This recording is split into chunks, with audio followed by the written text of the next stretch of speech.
There was a practice paper too. Okay. I didn't see it, so I just went to left it.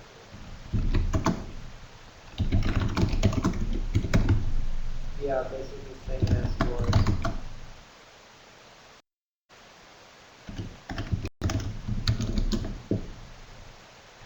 The first one is a box, 2 boxes, F1 and F2, and F2 is going to be for F1 Yours is a little different. Oh, it's a little different. If you said, is that a PDF? Yeah, it is. If you send me that email, send it to.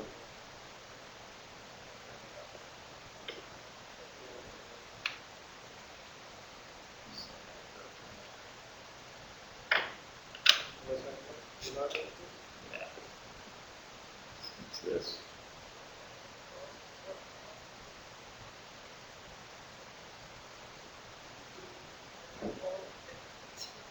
Yeah. Oh, okay. DMONTOIE. And then at the college student college.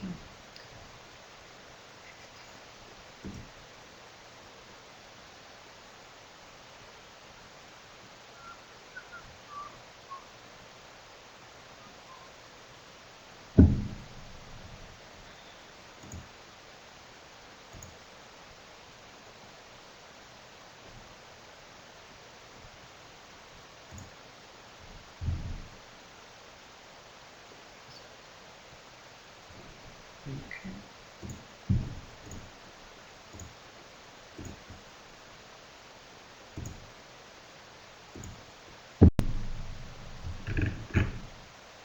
Okay.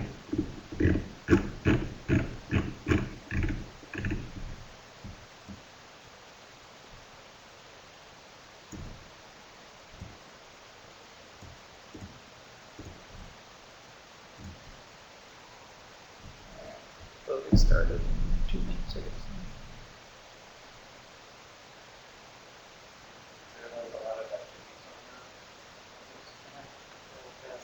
Last night was at a hotel. Oh, okay. Is that the spring formally that I heard about? I didn't go, but I saw all the buses. Okay. So we do a lot of Yeah, it sounded like a pretty good deal actually. You get a ride there, it's like only $20, and you get a ride back. So it seems like actually a pretty good deal if you had people to go with. I don't like going alone, so.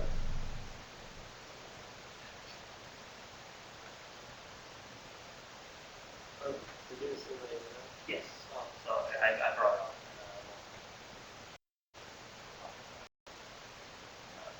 Looks like we have one participant online, so I'm not sure.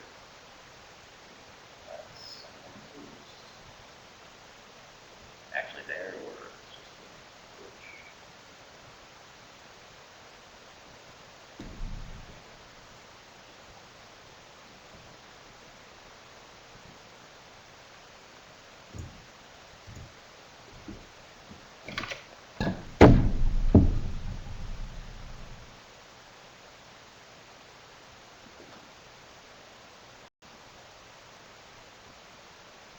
What other reviews do you This semester I've been mainly doing the intro one. The other Yeah, and material. Yeah, that's all you Okay. I do that one as well. That one I think was not planned. Yeah, that one was not planned. I just that halfway. There was somebody asking me if I can picture my note on the representative. Stay halfway. Yeah. And that was And it not. wasn't hard.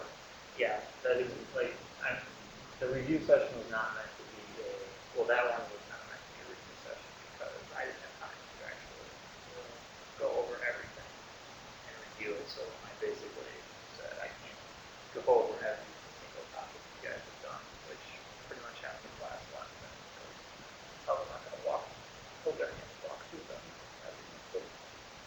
His tests are usually not too bad. probably pull out from all the homework. Yeah, if you do the homework, you.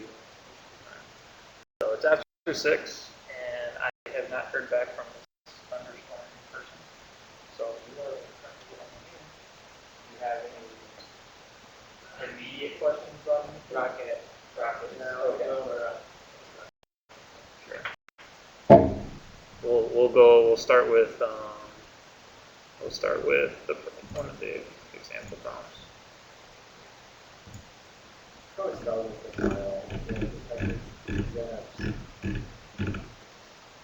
There was a really good problem on this test that at least got you thinking.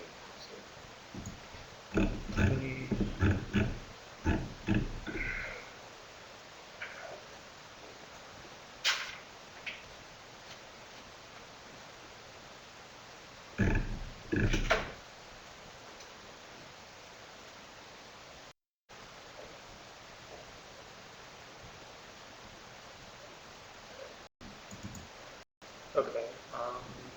Can you read this, or do you need to make this bigger? Oh, that's fine.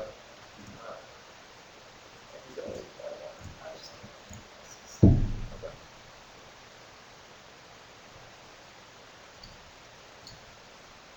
Yeah. Okay. So I guess we start with the multiple choice. Don't fill in that answer. Rocket. Okay. Just simple things now. Cool.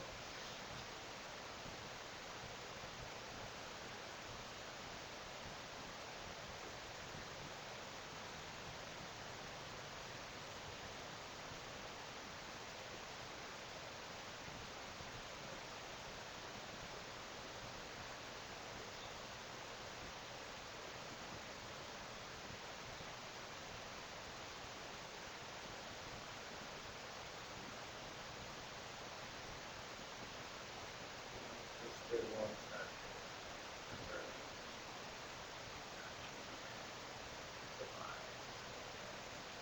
Yep.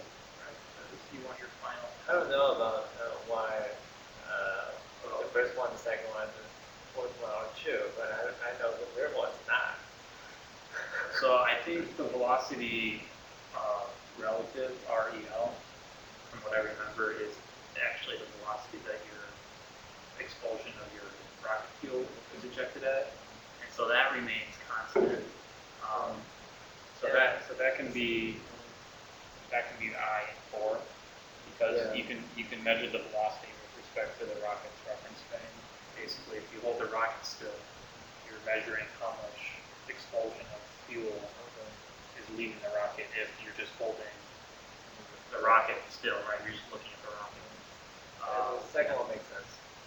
The ratio is changing the message. Right. So usually we look at completely final, but if you broke it down into smaller steps, it's exactly the same, right? The final. Like that. So not too bad. And then let's see if there's another one. So let's go to this one.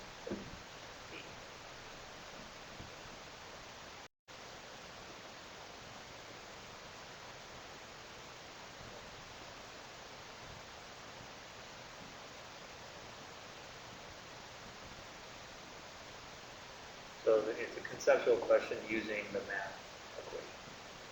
So that sheet, this is for Professor.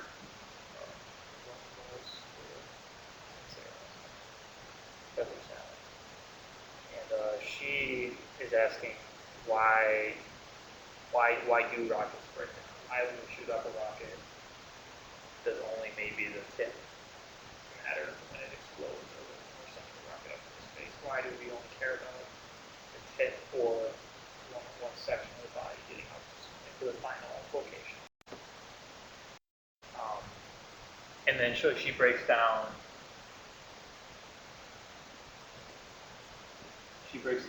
this equation, and this is given on the equation sheet.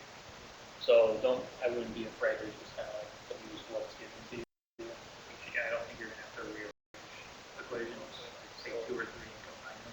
And explain what's in Yep. she chose this one, and then here's where she explains what's going on.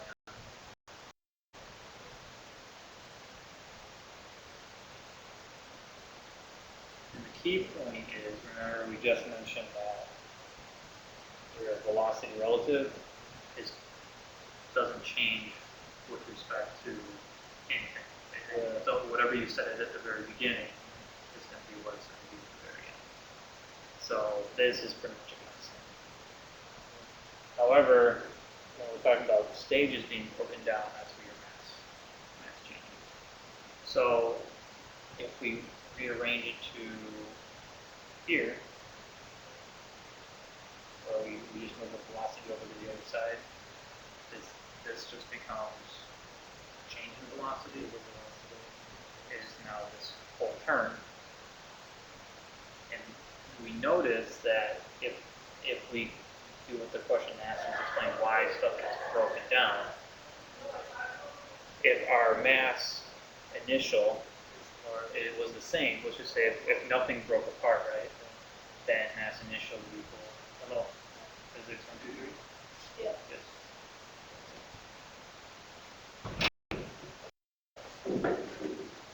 Then your mass initial to be large. No, we want mass final to be as small as possible. Right. So if mass initial equals your mass final, natural log of 1 is 0. Yeah. Therefore, you would have no change in velocity. As you change this ratio, you start getting right.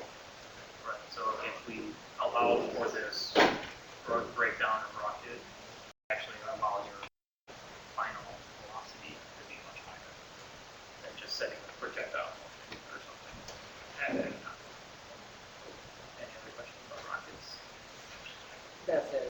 Formula is given on.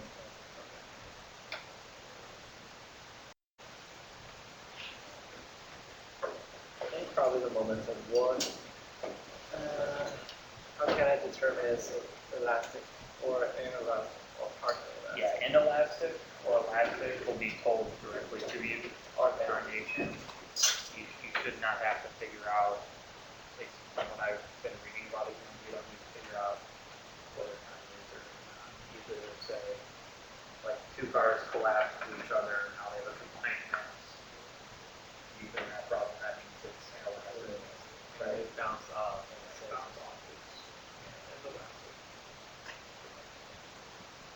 So I'm just going to go over 2 again that I've seen, so hopefully you can answer some of them. Who's your professor? Yeah, okay. This is Sally's exam, previous exam, or old exam, I don't know how old. So we're just going to go through it and have all the, she's very good at including all the topics. Just go through all the topics. It's not really being practice or it's not like 90% of her materials on the exam. She pretty much puts all her material on the exam. You got to know it all. And we were just talking about rockets. Is that a problem for any of you? Rocket equations. Okay.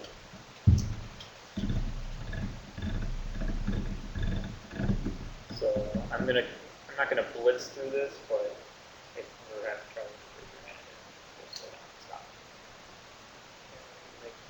Yes. Yes.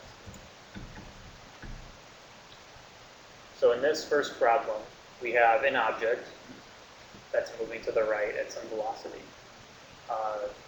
Since we've been dealing with energy and momentum, we probably always want to start with momentum first, always. So again, what is the equation for momentum?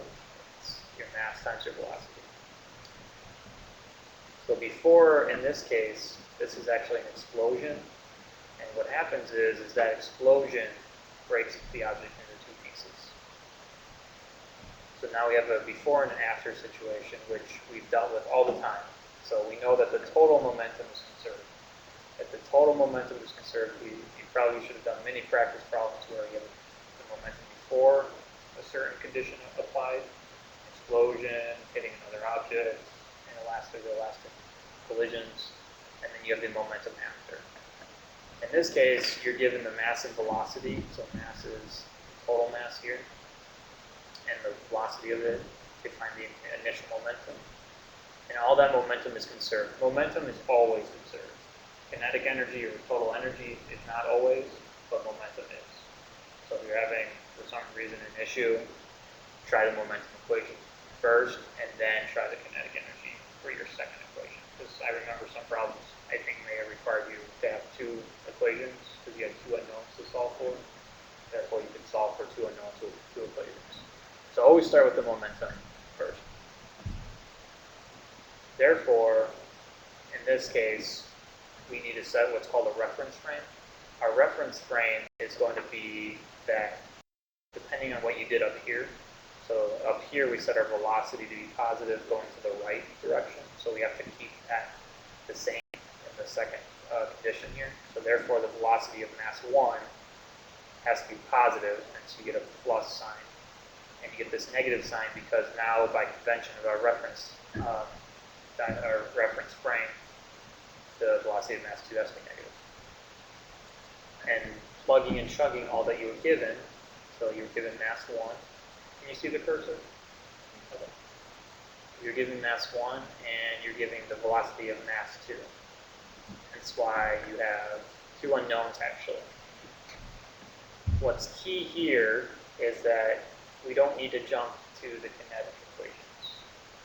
We need to remember that because in this case, which is, I think, different from any of the homework problems, is that the mass total didn't change, meaning that these two, right, they're going to have to equal, not the same mass, but they have to equal the mass that we had previously.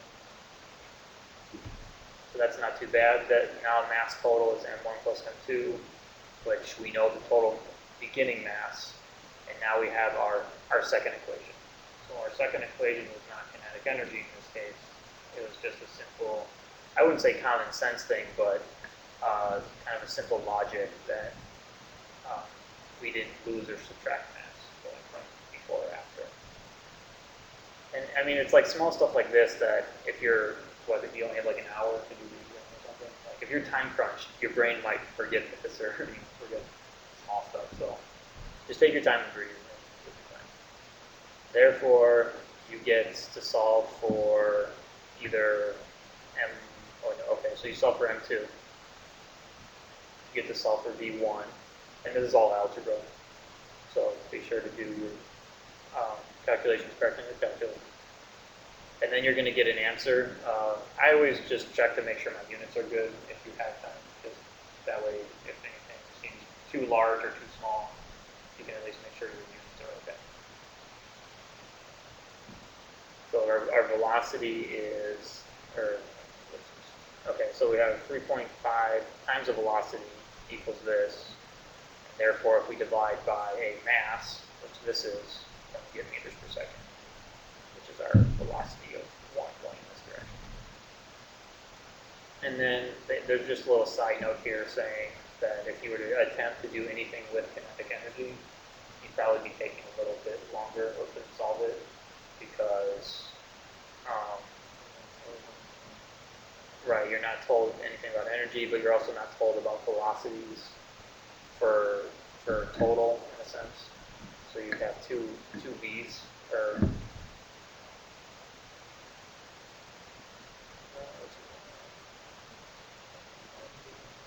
don't know mass 2. You don't know mass 2, and you don't know, yeah, so, and then she just makes a small note that this is 103 and this is 42, hence you don't have conservation of energy, just to prove it to you.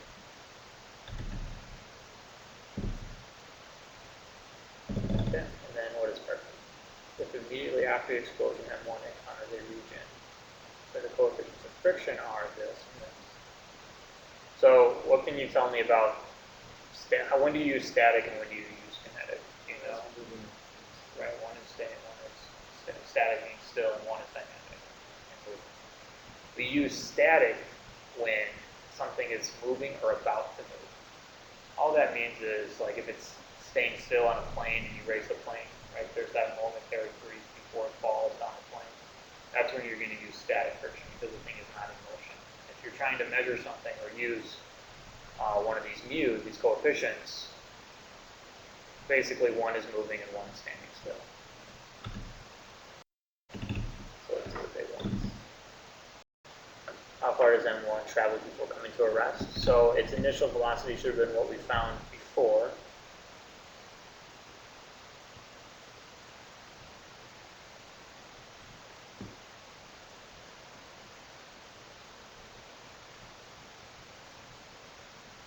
Why is she using Use what? why not use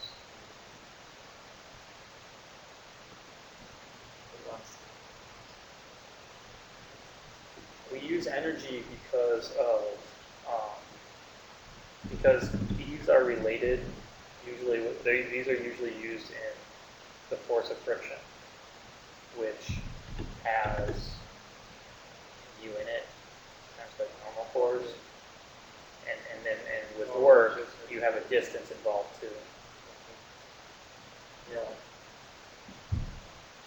Yeah, software acceleration.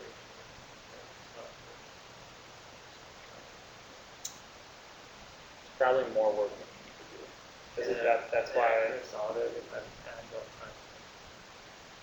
This is why we introduce energy to you, because energy makes things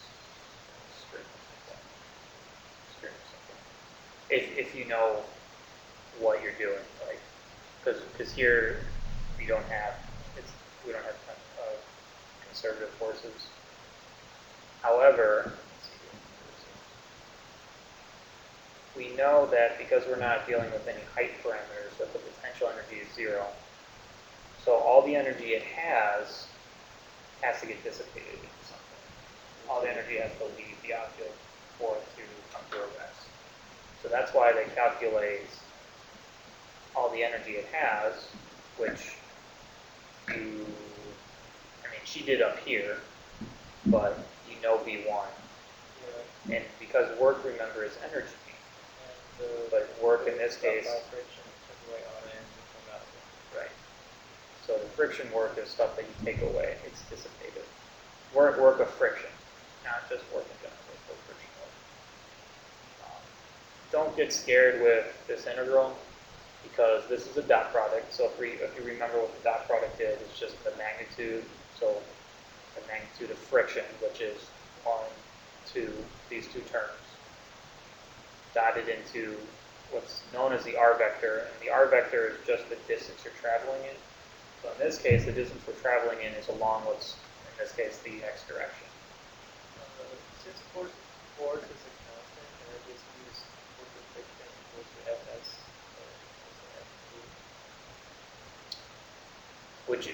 which is what this turns into. Yeah. She's taking the extra steps because if any of you go to physics 2 for any reason, you might start from the integral of 1 and understand that.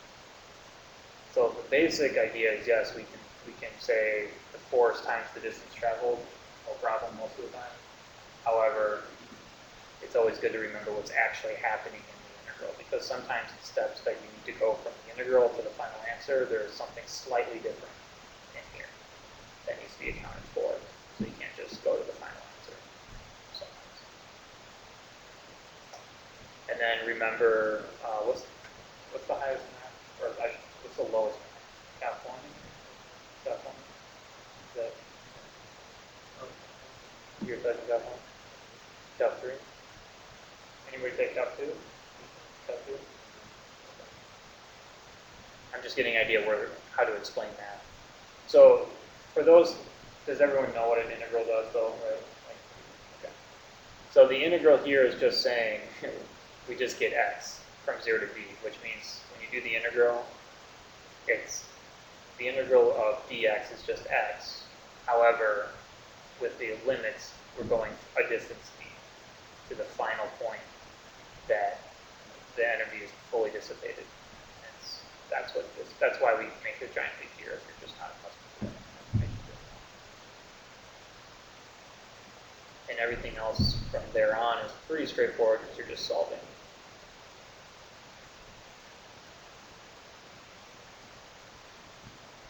Any questions?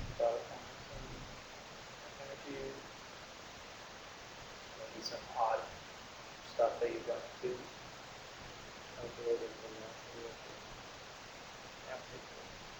Velocity after we have one here, sort of, so I'll talk about it.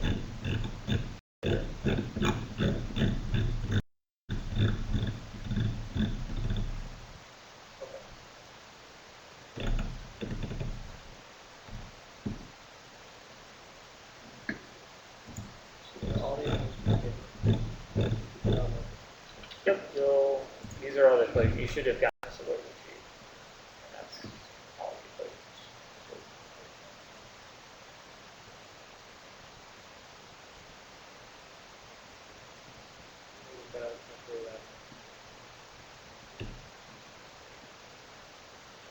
Right here. This is the vector form of it, but usually we jump right into the one-dimensional problems. There are two-dimensional. So I can talk about that.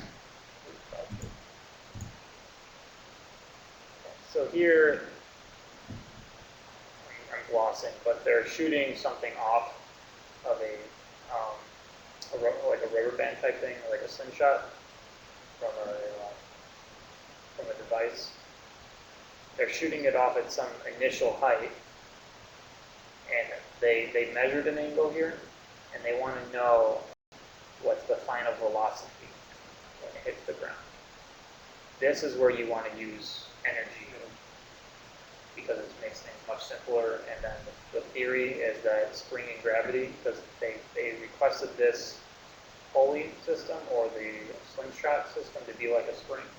So it has a spring constant, so you can think of it as a spring. And the potential energy that you obtain as you pull back on it. So in this case, we're not compressing, in a sense, we're pulling, but it's mathematically it's doing the same thing. So you just calculate your total energy, kinetic potential spring, kinetic 0, not moving, potential there is a y height, which they give you. In this problem, they gave you the y height. Right here. You're also neglecting air resistance, but you just haven't run into problems like that yet, so it's easier. Then this is, remember this is your potential for a spring, 1/2 kx squared, where the force of a spring was negative kx. So potential 1/2 kx squared, force is negative kx.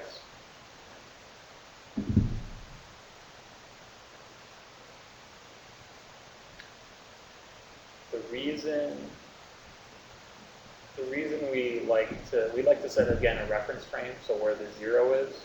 If I set my 0 here, for example, say that was where my 0 is, then potential would be 0 because my height is 0 technically there. However, when it lands, yep, the potential final would actually be a negative value because you're going down in negative height. So just a small note. So you get your equation, there it is. In this case, your energy final, there's only kinetic energy because we set our potential equal to 0. There's no spring involved, excuse me. And we just simply plug and chug.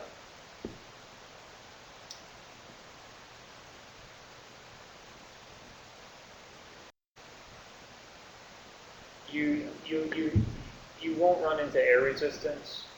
You won't be told you have air resistance all of a sudden in a problem, but maybe in a conceptual problem, you have to explain what you would do if you had air resistance.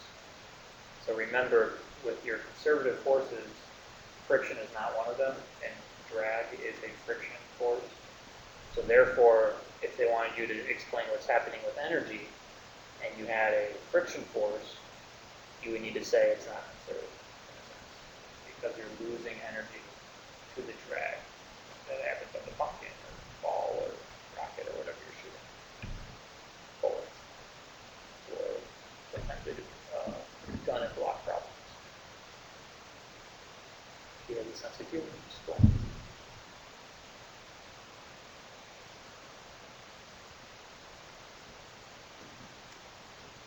And in this case, because we're dealing with energy, we didn't have to care about the angle that it was shut off at. All we cared about was the height it was shut off at. So we don't care that this angle was anything, because whatever this angle relates to, you eventually can relate it to this height by maybe they give you other parameters.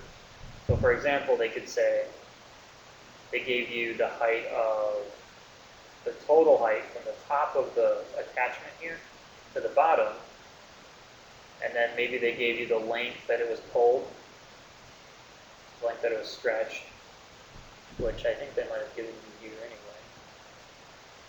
Yep, the rubber tube is stretched a distance of 1.1 meters. So they can give you the total distance from the top to the bottom, and then they can give you this stretch, and maybe they give you this angle. Therefore, you could solve for this small section here where the dashed line meets, and then you could solve for your height that way. So a little bit more work, but totally doable. It's totally a possible problem. Okay, so we're on to center of mass now. So the first two were kind of the same thing, momentum, energy. That kind of gets old hat pretty quickly because we make you guys do it a lot. So we're on center of mass. Was there any problem with center of mass that you remember? Did you guys have to do an integral one on a homework? Yeah. Did your class have to do an integral one? Do you know what I mean by integral? You don't remember? You don't know what I'm talking about?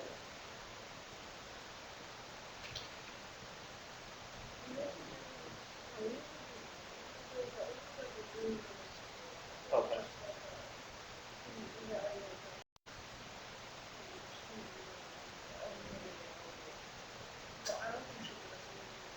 Okay.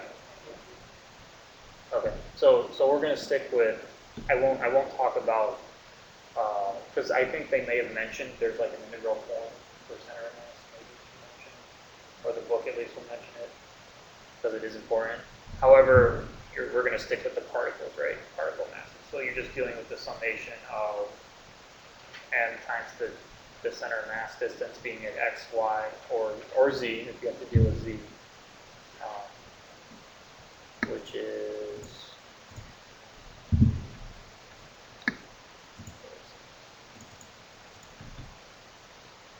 right here. So these are the integral ones, which I'm not going to talk about then. I didn't run across them very much either. So we need to worry about this one, the R one, but all that means is the R center of mass just simply becomes, you're either dealing with X, Y, or Z. So you can break down, make it simple, you could break down the R1 on that equation sheet to your X, Y, or Z center of mass.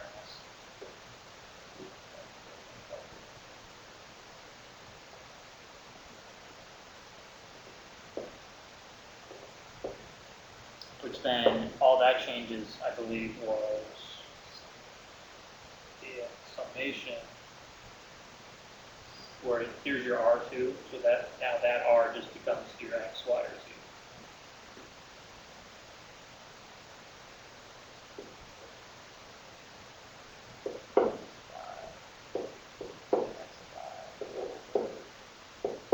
Total, and then you got your Y by and Z by. So for her problem, she did it. I like this problem. She combined a lot of stuff into one.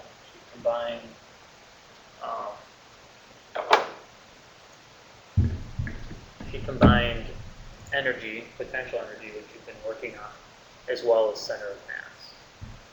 So here she has two triangles. Because we have particle masses here, usually your first thought should be, okay, well, either I'm dealing with center of mass or I'm,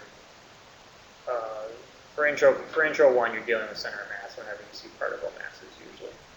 So therefore, whenever you see something split up, we like to think about it as what's called the center of mass, what's happening at the center of that mass system. Therefore, we can relate it to a point particle.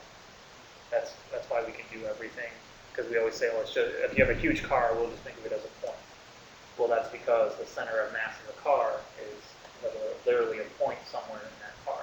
So if you're far enough away, you can imagine it as a point, and then you can do all the math and concepts that we've done so far for simplicity's sake. However, I'm not sure where the height is exactly, but this height is slightly larger than L, and so therefore it's not going to be what? Yeah, so it's not going to be directly in the middle. It's going to be slightly higher, is what I'm saying. So therefore, your yes.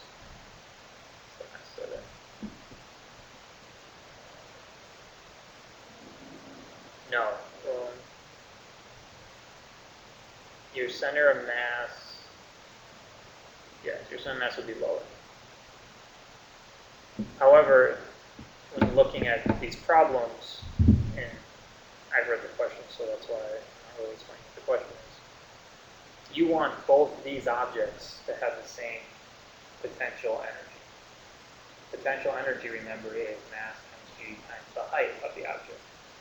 So in a sense, even though they're touching the ground as she has drawn here, or it could be touching a ground because they're both along the same line. Where did she say that? Assume the bottom of both triangles are initially the same height. So the potential energy dealing with the center of mass is going to be different for these two. However, if we move the larger one, so that now instead of let's see, what I'm thinking is for the larger one, you don't need to move it upward to make it have the same potential as the small one. So the potential of the large one will be large n times whatever the height is. And the smaller one,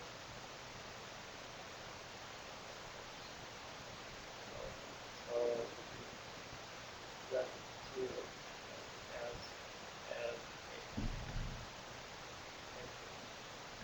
large. so when you do the math, we do actually need to do both. Because when we do both, so here's y center mass, y center mass. You do the calculations in the y direction. Makes it really nice and easy. Did you draw that? Okay, so I guess I'll take a step back. She did not actually calculate this height. She just drew it in as a variable. So you could take the extra time to calculate it, it looks like.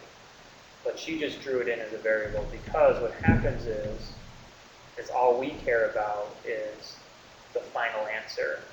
And the final answer well, she did later, I guess. Okay, so I too many steps.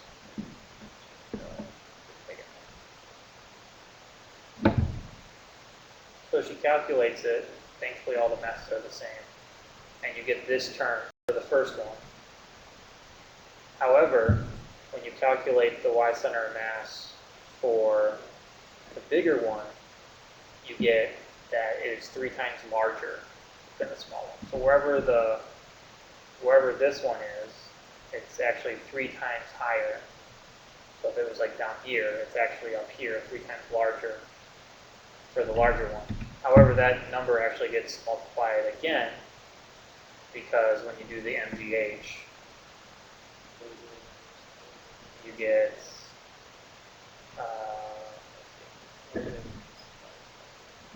you get this extra 3 in there because the 3 will cancel with this one. So when you compare your potential energies, now you're going to have a difference of a factor of 15. So now we know the comparison comparison between the two. And remember, what we're trying to find is how far do I need to move these down, in a sense, to get the potential, to get the height now to be exactly the same height, in a sense, as that one. Or more accurately, the potential energies to be the same. So now we're going to lower the big one again. So we're starting here, and we're moving it down. However, we knew that there's this 1/15 conversion factor that's come into play. And then she fully calculates everything as if we moved it down. So now these are moved down by some d, which is expressed here. Because remember, these were 0 last time. So now we're moving it down a negative d, which means h minus d now. And then you do the whole same thing that you've done. And it happens that you get this extra, minus 3d in here. However, h, big H in this case, was already calculated as 3L sine 60 degrees. Going forward, we can see that that this value we obtained here is now here, but that also equals this ratio that was found earlier, the potential ratio. Even though it's y center of mass, the height of the center of mass,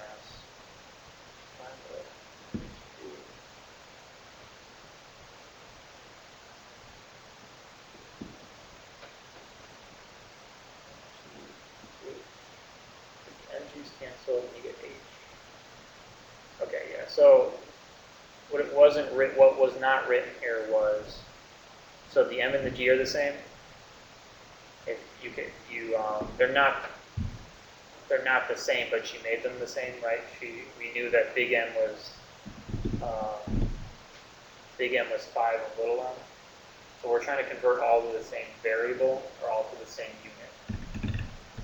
In this case, we're trying to convert to the same variable. So now, if you were looking and comparing these two, the m's and the g's cancel, but this L sine of 60 is really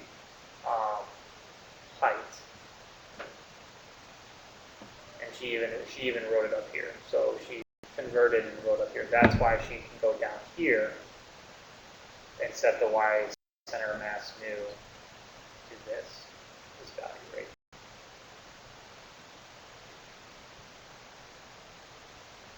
So again, it's almost like we needed a system of 2 equations to solve this. So that's kind of what was hidden under the superficial glamour of the question and all the knowns and all the pictures, is you really needed 2 equations to solve this. The first equation being a relation between where the y center of mass is for this triangle compared to this triangle. It happens to turn out that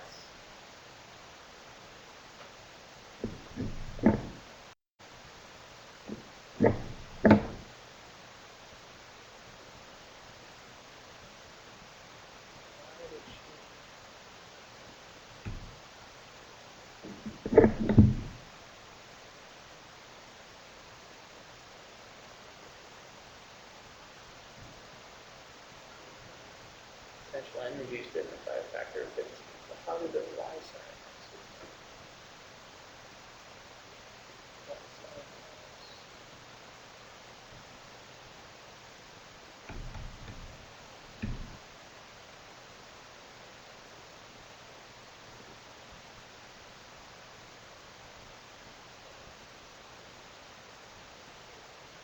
I might have to come back to this one better. That was something I was saying, right? So the potential energies differ by 15. However, because we have the same variables, it also turns out that you get the same relation for the y center of mass.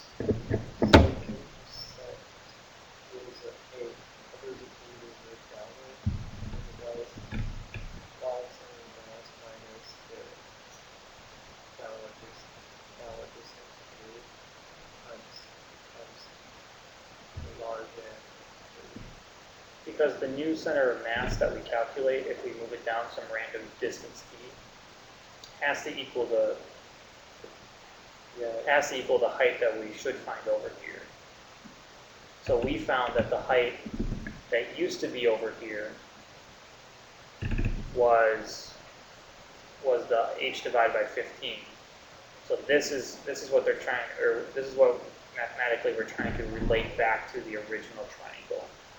Because we can do all the math and we get this term right here, but that's for the new center of mass that after we move the distance down by value d, but now we have to relate it back to what was the y center of mass of this one. In terms of this one, it was the y center of mass of this triangle divided by 15.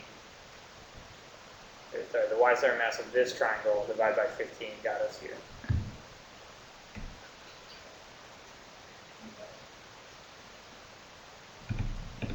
Question?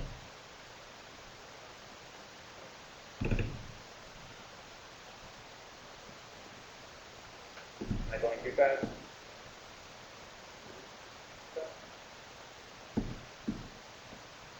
Are you here for the 1, 2, 3 exam year 2?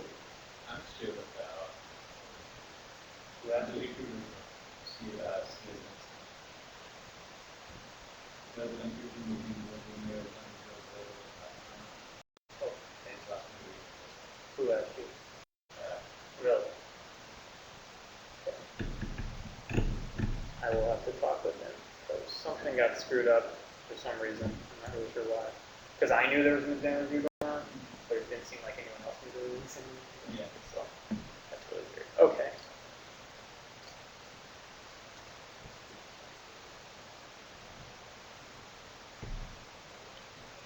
And then for Sally's class, she's going to give you looks like two short answers as well. So we've done a lot of math, 3 problems worth of math so far. She's going to end her exam, and from what I've understood, she's pretty straightforward, so it's not like the test layout is going to change. How many tests have you taken so far? Okay. So she's going to give you more than likely two conceptual questions to walk through. You're probably going to have to use some math, but you're not actually going to have to do math. So you're going to have to go back to an equation, right? And that might be what she had to do on her last exam. And then she ends with multiple choice questions. Yeah. For you, because you have a different choice, right?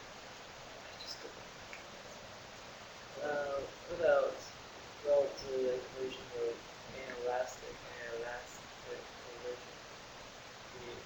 collision. So you don't. It's not really an equation. It's more of a conceptual. So when you're dealing with momentum, when you have an elastic collision, and say you have 2 masses, you know that your mass, they're not going to be combined for elastic. So you're just going to separate them. And there's finals and finals. So this is final, this is initial. So for inelastic, however, it's a conceptual thing, right? If it's inelastic and they combine, therefore your final term is going to be the combination of the 2 masses. So there's really no equation to the concept. It's inelastic, you're going to have usually a combination of the masses, or, remember that first problem we went over was acceleration of 2 masses. So technically, it's the exact opposite for that first problem. You had mass 1 plus m2, but that was given as a number nice and easily at the beginning, and then it's separated into 2 separate masses. But I know a lot of homework problems do the opposite. They give you 2 masses, and they combine in some way.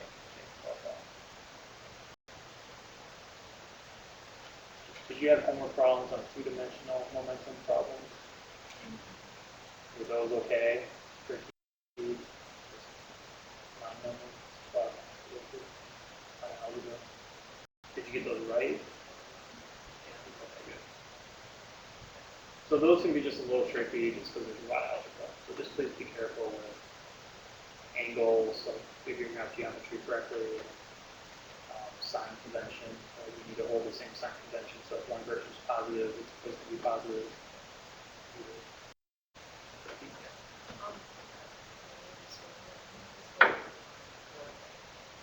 Yeah, that was above.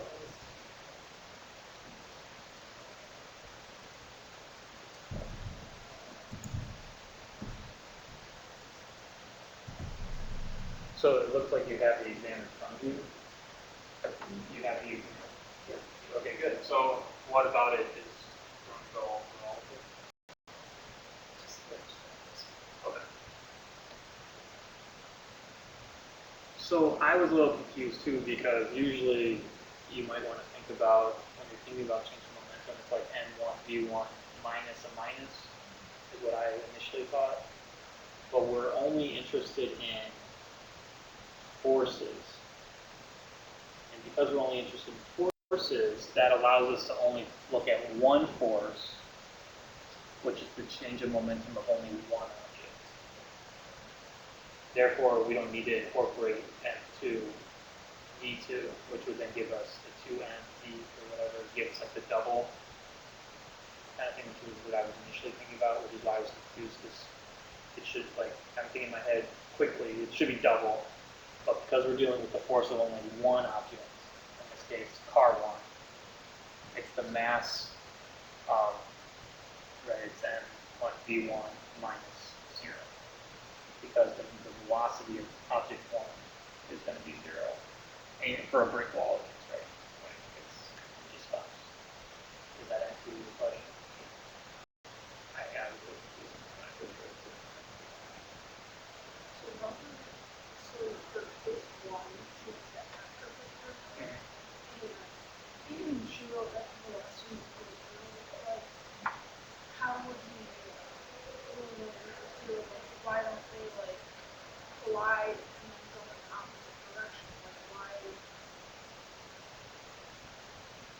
they just like stay entangled and then they just like sit there?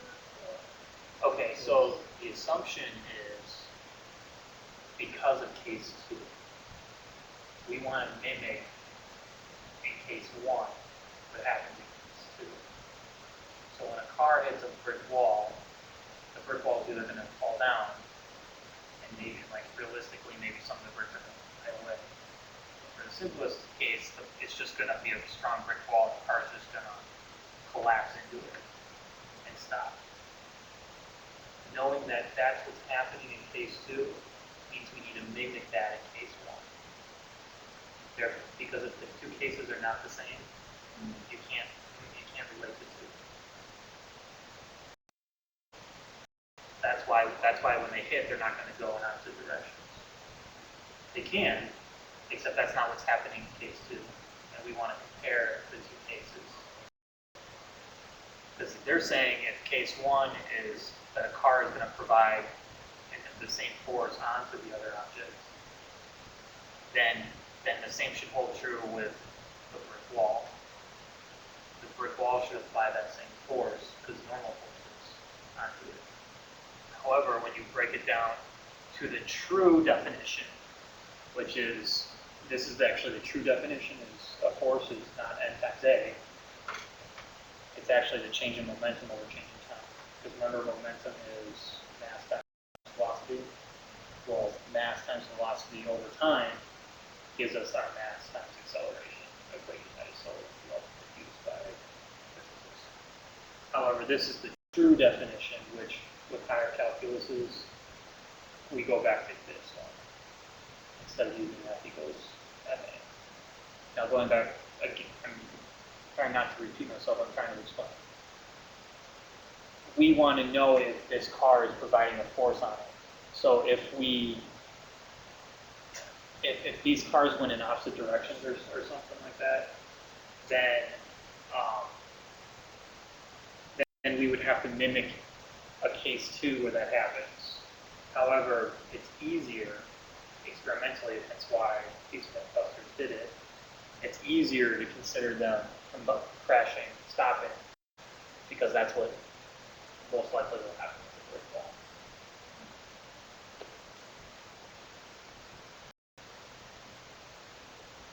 And also, sorry, they wanted to know. Okay, so they thought that this would be different than case 2.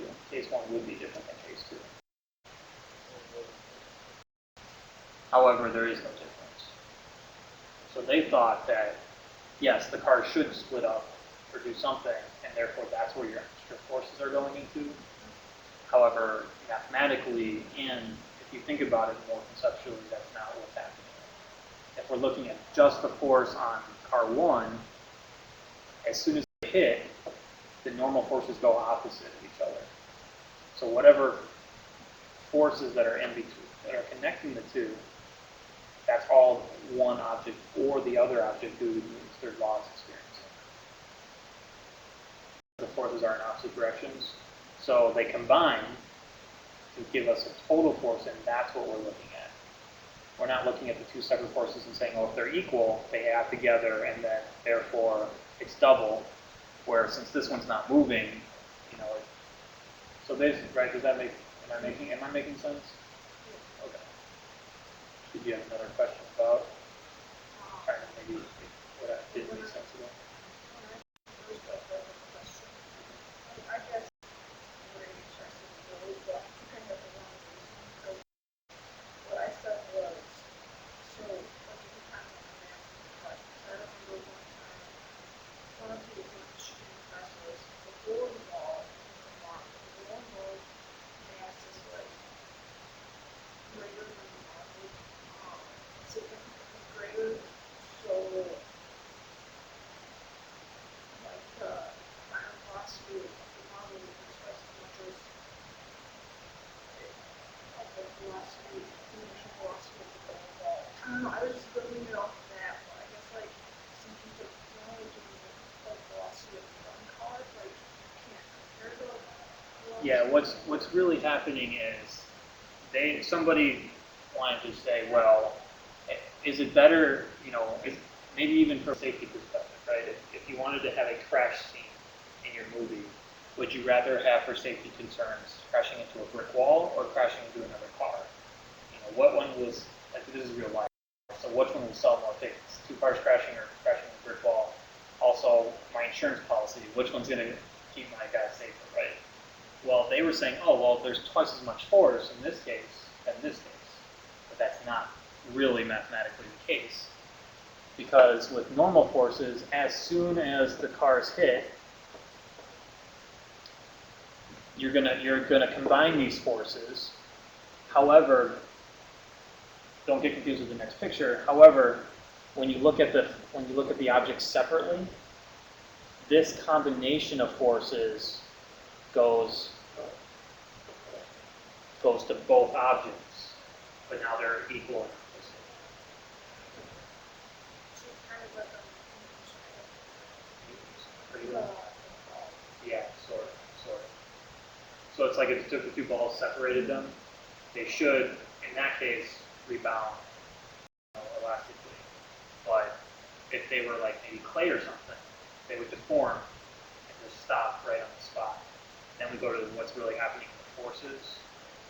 And then for the brick wall, it's the same case, right? The brick wall, whatever force this applies to it, will then be rebounded and reciprocal. And so they were getting confused and saying, we were only looking at this situation. Because if this car has this much force and this car has this much force, I just said I'm adding the 2, and then we should get a larger force. However, we need to go back to the definition, which was the change in velocity with respect to time, is what is actually happening with this force here. So they took the force and went to this scenario, and we were saying, well, force is really the change in velocity times mass over change in time. And therefore, now if we look at the velocities situation, so number 2 would be car 2 and number 2 would be the brick wall. Well, we only want to consider car 1. So therefore, if we consider car 1 and we go back to what the true definition of a force is, then we get that it doesn't matter if it's a brick wall or it's a car.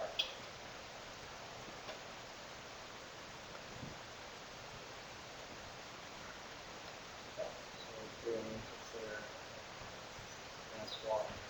So we'll stop eventually. And it is what? We only consider car 1 as, and it always stop eventually. So the momentum remains the same as far as the But it means stops eventually. the velocity. Stop. So that's. So she made a quick mention also about the change in time there, because that's important too. If the time Because that will change your forces. So that's why the collisions tend to happen about the same.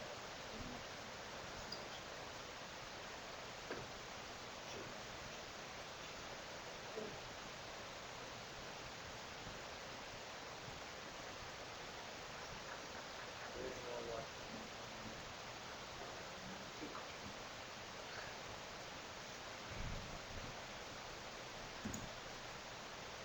Yep. Oh, okay.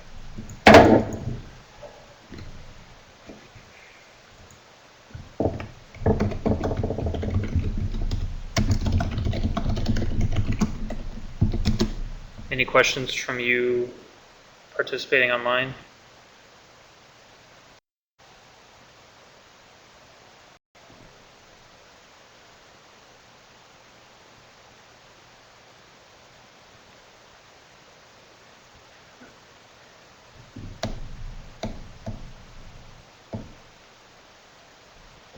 And then did you have anything else to add?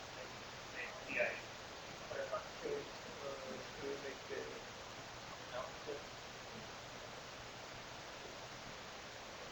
go for it to the muscle?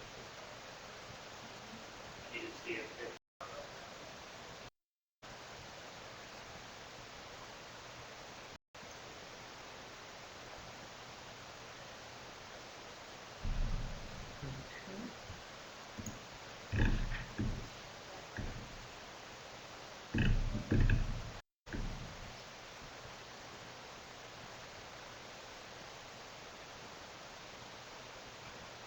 get solutions.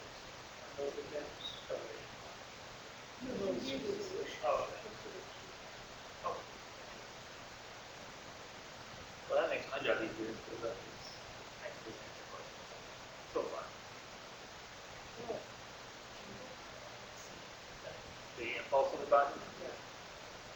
Okay, so did she write all this stuff down too? Yeah. That you saw? Okay, so Just the size. It's been like such a one. It's not like such a like Is it plotted, but it says main variable force and the time interval over which that force acts. It's not a Is it time for the time variable force, time interval over which that.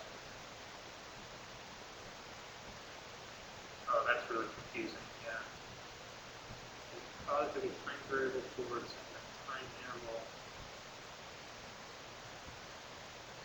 Yeah, so technically what the words are saying is part 2. I mean, it's like this of this is technically what the words are saying. Even, well, no, this is what they are saying. That's what the words are saying. But this is the definition of impulse, which is slightly confusing because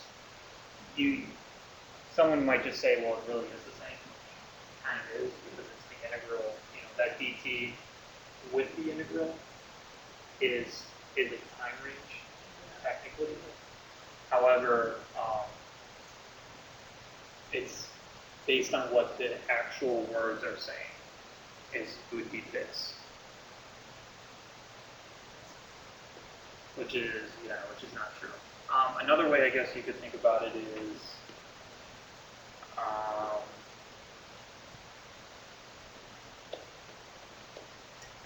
is when she says a time variable force, we can write it as f of t times change in time. That's what the words are saying, a time variable force. So a force has a function of time, times change in time. Well, that's not really the case, because if we look at the integral, and let's just say the dot product just gave us the magnitudes.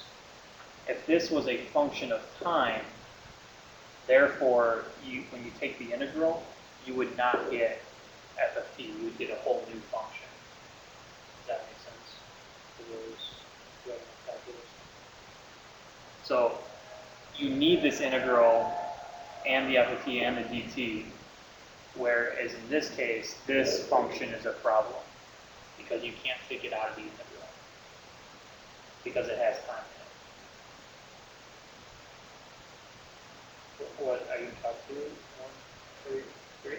So you've had calc 2. So if you have a function that has the variable you're integrating with, you can't take it out of the integral. It's not a constant. However, the words for that part 2 is saying that you actually have force as a function of time.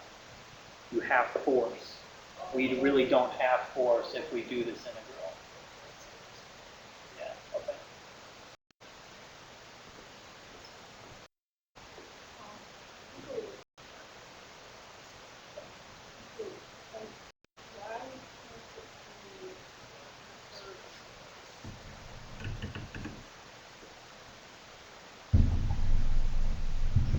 Just check. Nope.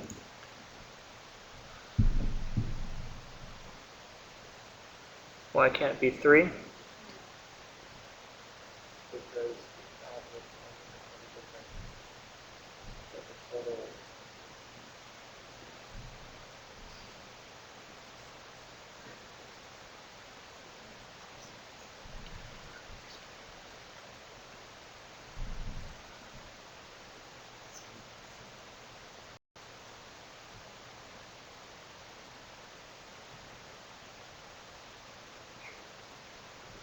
I guess they're doing a before and after.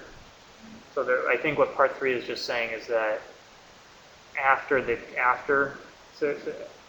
hit elastically, it's going to have the same momentum, which is not always the case.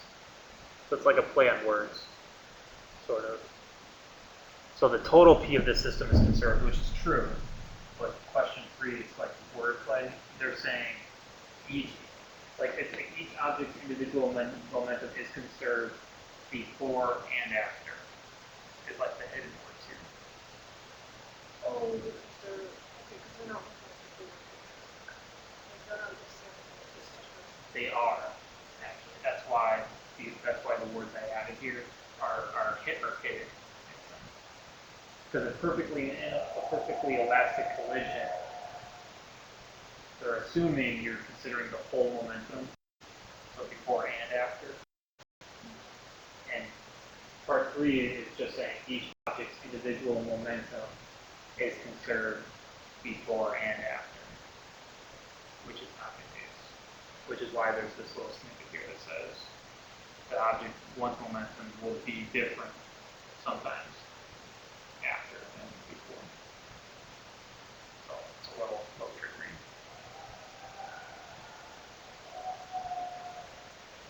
Someone's having fun.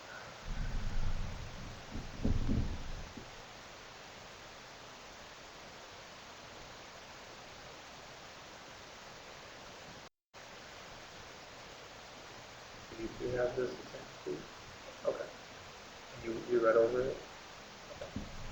So was there anything that like wasn't on the exam that maybe you're concerned about? I mean, there's a lot on this exam, so I mean, yeah, okay.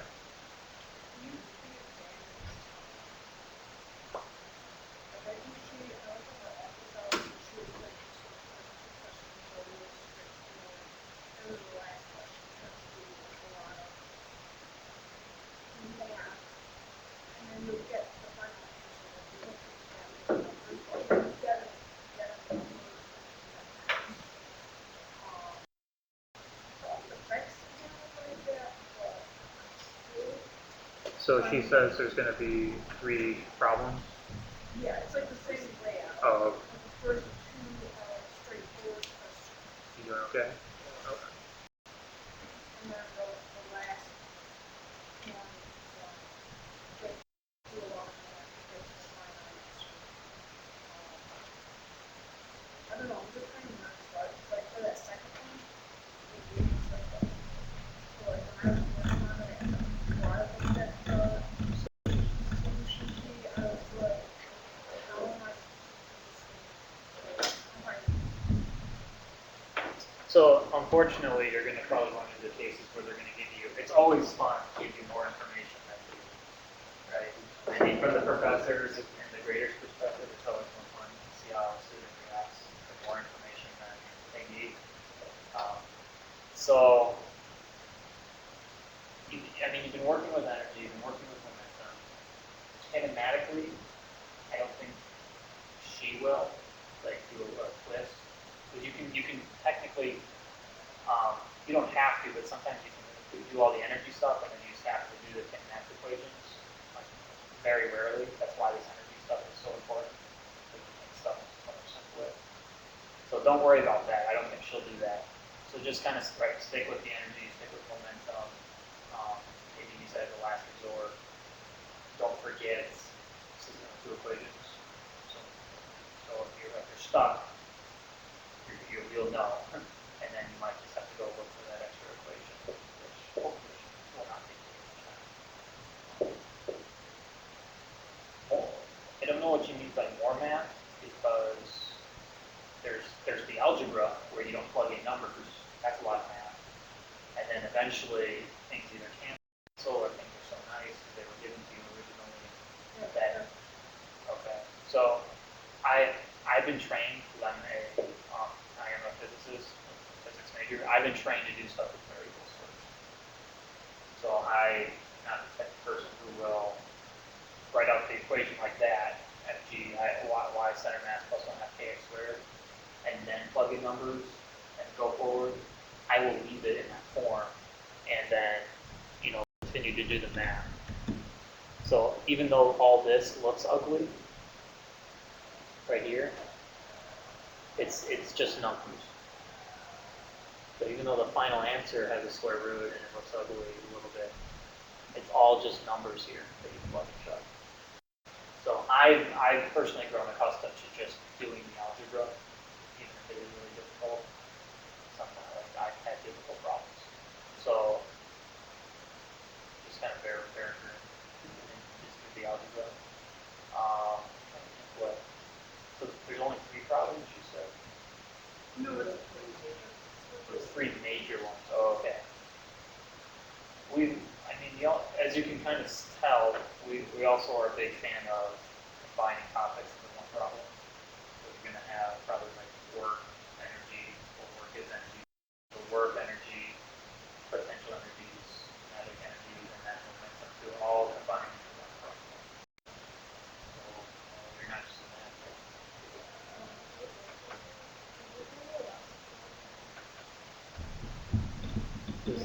That's the second one.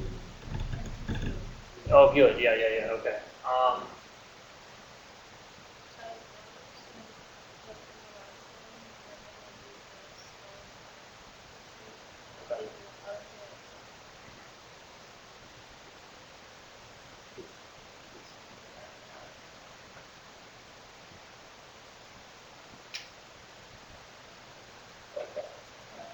So let's see if I'm ready.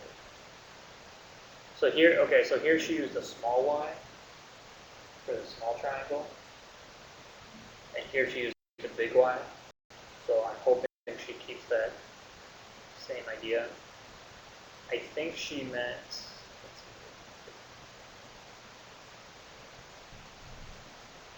G,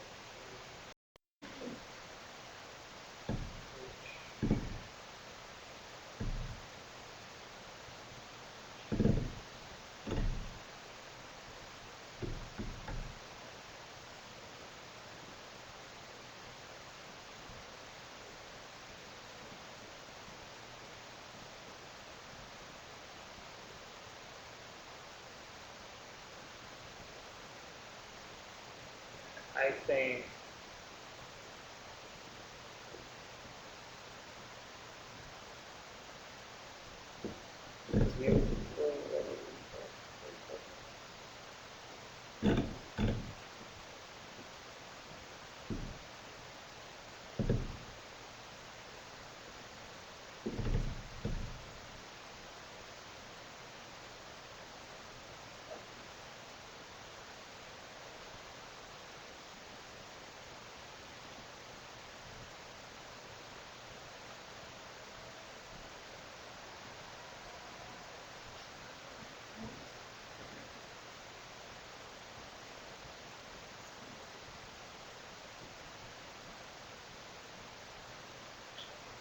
so this is the new.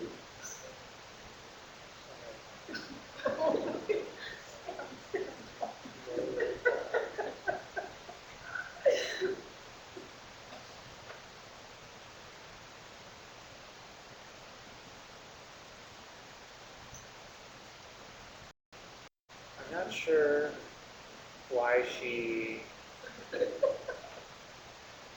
why it's not just L sine of 60 instead of 15.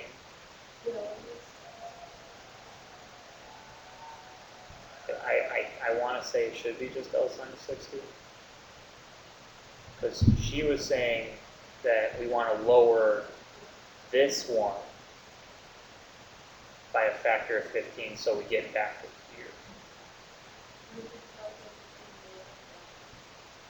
Right.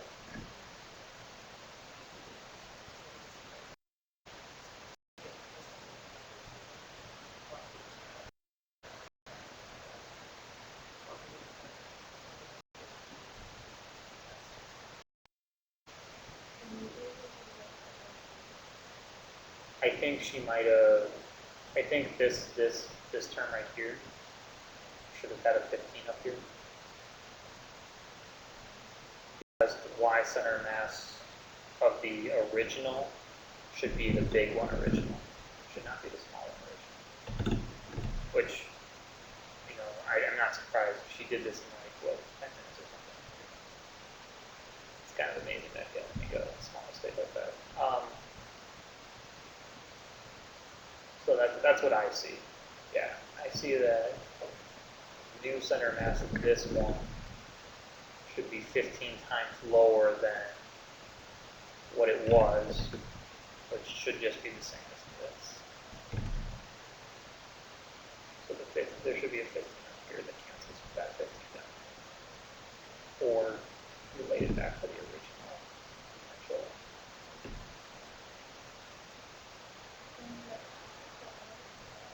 Because that is part of the height, because y is height in this case. So she skipped a few steps. If we just did mg y center of mass new equals mg y center of mass, the old one had to equal the new one. However, the old one was that this one was the mg. Now this height we calculated was L sine of 60 because of the way the triangle is designed. So if we take the sine of 60 opposite over hypotenuse, will give us this height. So that's where the L comes from. It helps us relate to the height that we're dealing with. This is going to equal the mg, and then the term that goes in there was the calculated term with the extra negative d in there.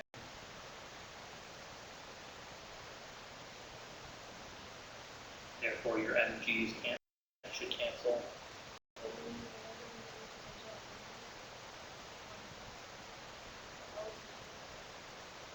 Except this was before the distance moved. These were before the distance was moved. sure why she went through all this trouble to calculate the both.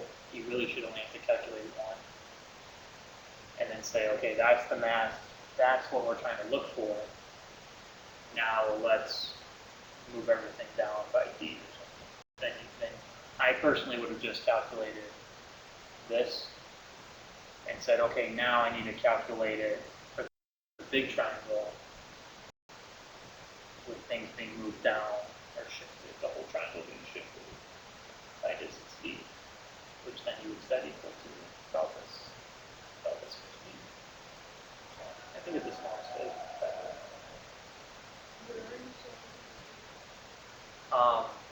This extra, we talked about this extra 15 being here. For some reason, she took this to be the Y center of mass that we needed to look at here instead of the big triangle, which would then have a 15. So,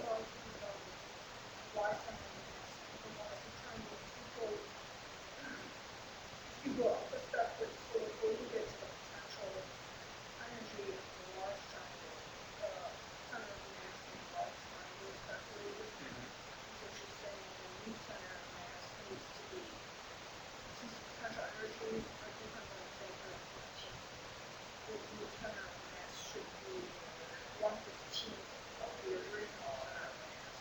which is correct, but she, instead of plugging the large triangle in for here, she plugged in the smaller triangle.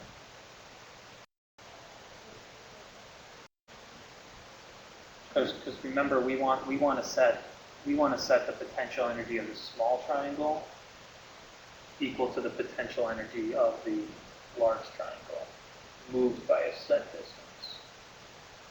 This is the height moved by a set distance. Now we just include the mg's, so the mg's cancel.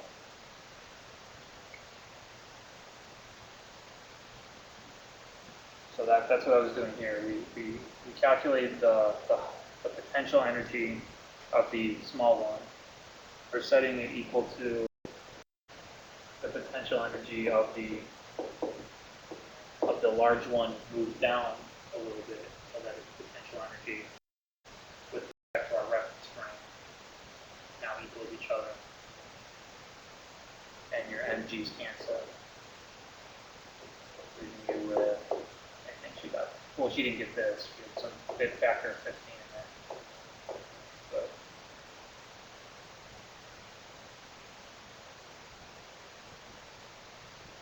What is it? What is possible? cancel.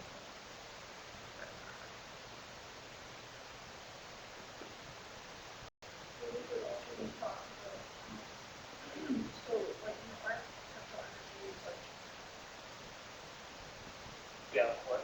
you have the potential energy to find out, like, by what factor they differ, and then once you find that, take your original center of mass for the large triangle and set it equal to the difference in height for the new center of mass for the same for the large triangle. Because we know how, like, what the difference is between the center of mass.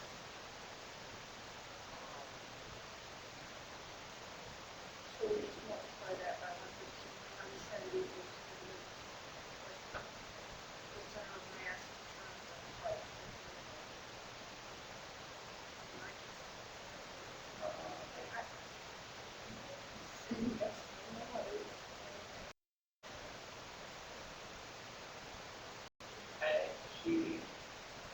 I guess I'm confused because she says there's, I understand that she says there's a difference of 15, a factor of 15 between the potential energies. And then all she does is cancel the mg's, because we put them in the same variable as I was saying before. And then she calls the L sine 60 for some reason Y center of mass, which I think she's referring to small triangle when she says that. I do. But I think that's where I get a little confused with why she's doing. Um,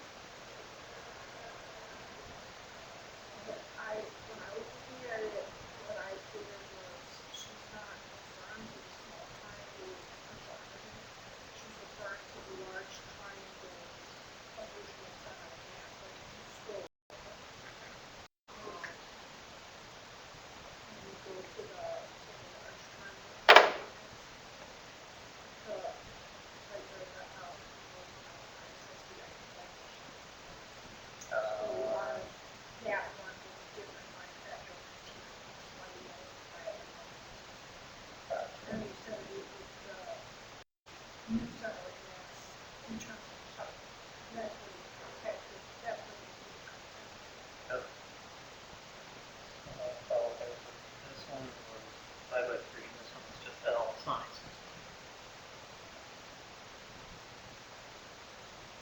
That makes sense. I understand what you're saying.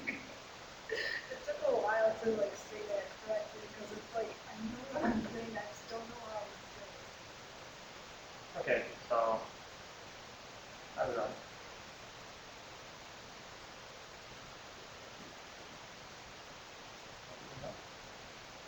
I was figuring out how to do this. Like I don't think anyone could have like figured this out without looking at least with one bit. So let's take a look at the breaking down the actual words.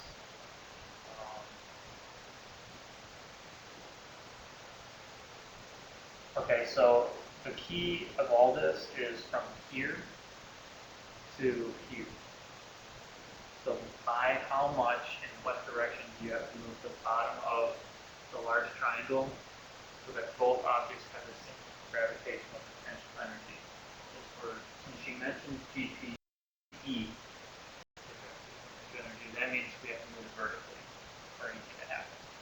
Good. Now we know what she meant by in what direction. Yeah, they have to move it. Therefore, if we need to move this one at all with respect to what's happening here, you know the first step is to calculate the potential energy here. Right? Because whatever this potential energy is, I need to now calculate this one by moving now this whole triangle by exact distance. So that's not too bad, right? She takes the extra steps and she does both, which I think is confusing. I think if you just calculate the potential energy here, and then calculate the potential energy of this one minus B, you should get the same thing. So even though we had to use this over 15,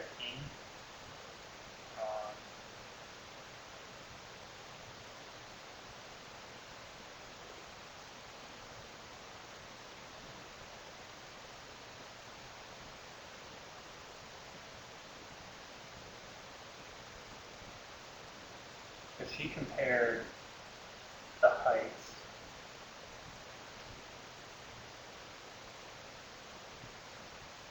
I think it was in short heights.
I'm just trying to see if there was any shortcuts. She has a lot of work here. So if you have any other questions, you can interrupt me.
I'm not gonna know what to do with my life with that.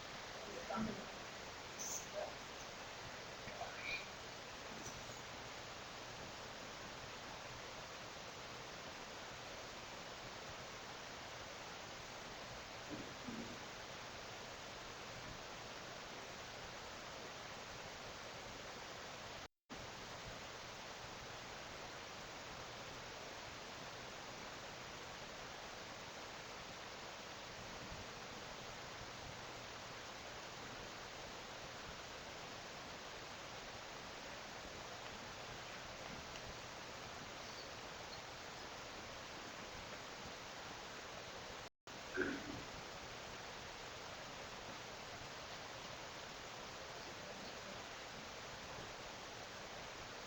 Did you say there was another practice exam?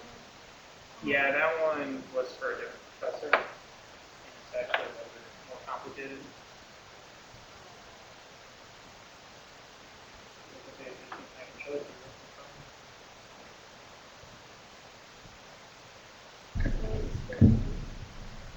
I don't know.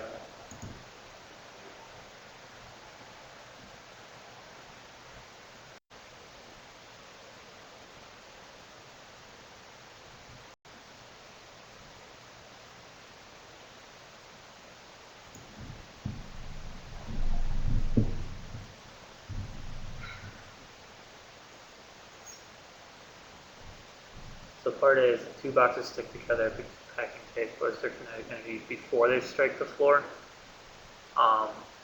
So their initial, it's like a three-part problem. Part one is before they leave the table. Part two is when they transition from table to floor. And part three you can kind of consider, just before it hits floor, sort of. Yep. So they stick together. So you have M1 times 1/2. Yeah, so 1/2. Yeah, you want to do that? I'll use they stick together. So they stick together. So you probably have to use momentum for the finding the velocity that it shoots off the table with. So m1 v1 plus 0 equals m1 plus m2 times the velocity it has. So you divide the masses over, and now you get the velocity that it shoots off the table with. However, now that you know the velocity it shoots off the table with, now we transition into total energy. Because now it has kinetic energy plus potential energy.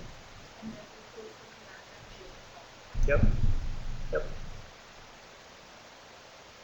If the collision were happening again without packing tape and the collision was perfectly elastic, what would be the final velocity of box M1? So this case, we don't care about height displacement. We only care about what's happening on the table. So you got M1 V1 plus 0 now equals m1, v1.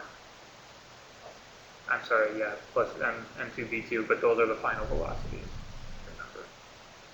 Velocity of 2 is final and velocity of 1 final. However, because it's elastic, the kinetic energies also are going to equal before and after. So we just wrote out the momentum equation. You now have to write out the total energy equation. 1 half m1 v1 squared plus 0 equals the two kinetic energy terms after, because it's elastic. So the Yep. so the momentum equation is used to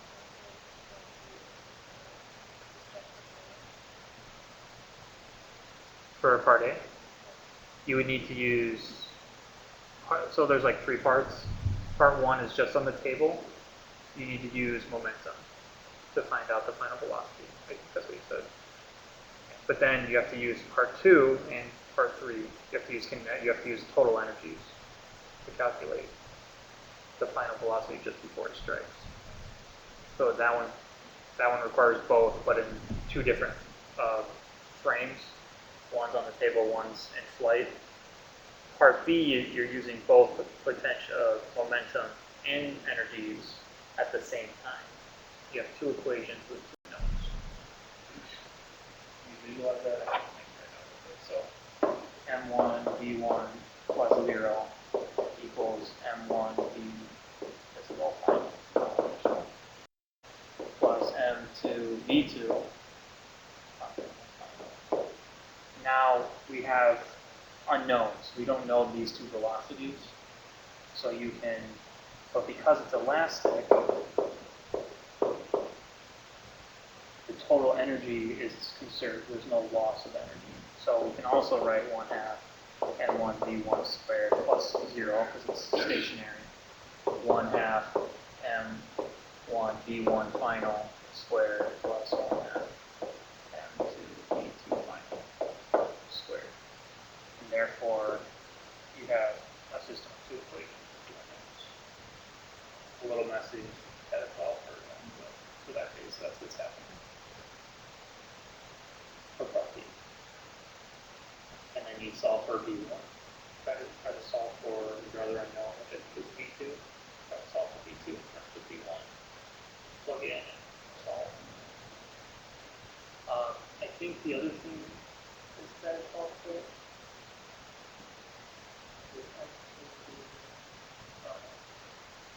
I thought maybe they were going to say that the masses were, yeah, the masses are the same. So even though all this looks complicated, m1 equals m2, so therefore those cancel and those cancel.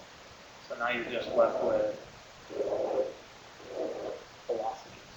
You don't have to deal with all these stuff. Stuff like that will make things simple.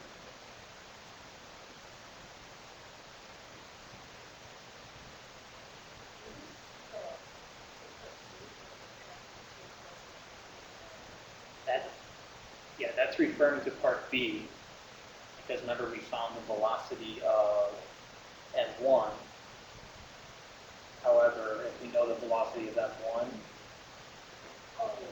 we can find the velocity of, if we know the velocity final of m1, we can find the velocity of 2, which then just go back to what you did there.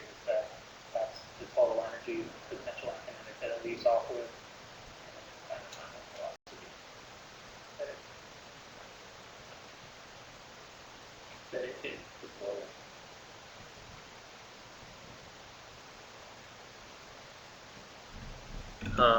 I'm not going to go over this one. It's really complicated, and I know Professor Sally is going to give you something like this. This was? Really? Did anyone pass? Yeah, Other side? We teach for 2 classes.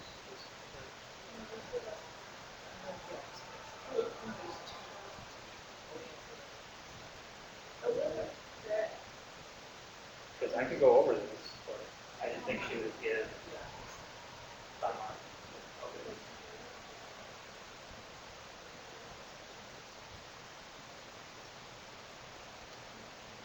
Yeah. I don't know part B, because whatever answer that I read, the students answered, English was, if I just tell you, I didn't understand. I just want to do A, C, D. The key thing to remember for this problem is that even though like I'm on the table and I might shift my weight, from my perspective, it doesn't seem like the center of mass moves much. But from your perspective, you could probably tell if this table was free to move or something, that the table would have moved because I was moving. Same thing's happening here. We're measuring it from your perspective. We're measuring it from what's called the shoreline, where x equals 0 on the left there. And because we're measuring from there, you have to write all your equations in terms of this here. And the other thing is, I think the assumption is made that we're going to the center of mass of the boat, which is in the middle of the boat. But because we're measuring from the shoreline, the distance actually changes. So I'll try to do a little bit of the math and maybe explain a little bit more, but the center of mass is always in the center based on the math. However, when we calculate this distance change from the shoreline, they're different changes because when she moves. So it's a little, it's a different. So before they move, we have to calculate center of mass. So center mass. That's going to be in terms of the distance measured from the shoreline to the boat. I'm going to call that x of b. So now we have the mass of the boat times the distance that it is away from our reference point. That's the simple. That's the simple summation, right? Because the summation is mass times distance over total mass. So what I'm doing right now is the mass times the distance I'm measuring my reference from the shoreline,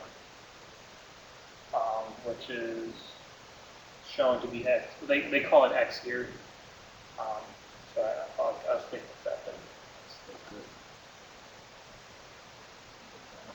X. But now everything else needs to be in terms of x. So that's where the other assumption was saying that the center of mass is in the middle of the boat.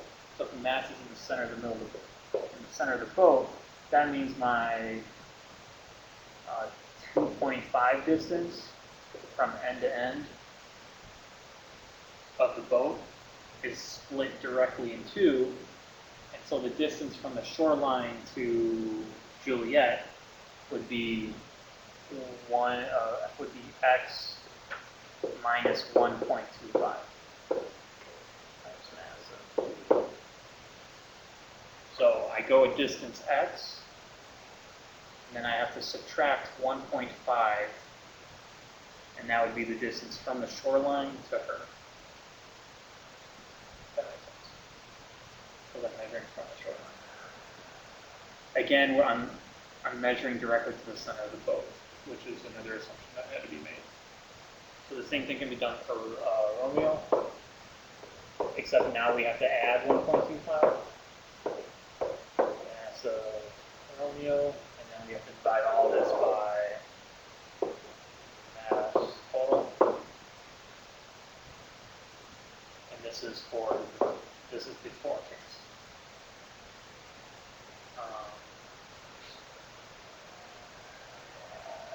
I guess I can match this up. So what we have here, I'm going to pick different masses. Let's see. So we'll pick mass to the boat to be 4, just pick easy numbers. We'll say mass of Juliet is 2. So we'll say the mass of the boat is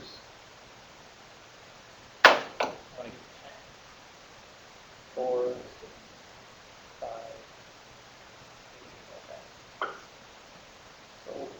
this is 5, this is 2, and this is 3. So therefore, we're going to have, when we calculate everything out, we're going to have 5x plus 2x minus 2.5 plus 3x plus 3.75 all over 10, which then gives us 10x plus 1.25. That's these terms. All over 10. Now remember, I chose simpler answers just to show you how to do the algebra. The algebra would be the same, or I would have to calculate it. And then this is going to equal then x plus 0.125 for the center of mass for B4. So it simplifies down to something fairly easy. Now for the after case,